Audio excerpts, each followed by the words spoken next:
Planot za ekonomski rast im donese 45 milioni denari na 4 firmi od regionot, 2 od Štip i po jedna od Kočani i Delčevo. Na listata na dobitnici se Frotirka koja ponudila projekt vreden nad 34,3 milioni denari.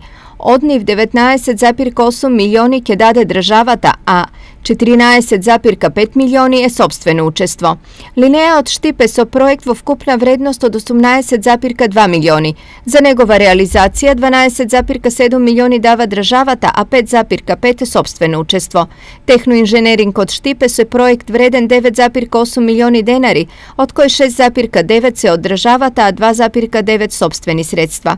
Eko Oil od Kočani, firma koja se zanimava su automobilska industrija, ponudila projekt od 24,6 milioni.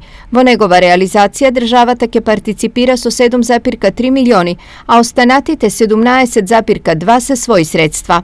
Planot za ekonomski rast beše jedna od merkite koji beja kreirani za podrška na makedonsko tostopanstvo. Овие проекти се надевам дека ќе придонесат вашите компании да станат поуспешни, да станат поконкурентни, бидејќи основниот збор со кој што треба да ја дефинираме целокупната програма за економски раст на владата е како да ја зголемиме конкурентноста на македонските компании.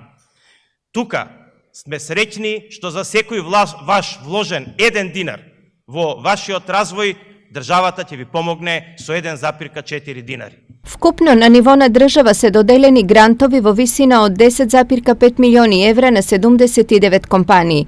Во периодот што следи се најавува и втори инвестицијски бран. Во тек е постапка за обезбедување средства за поддршка на компаниите.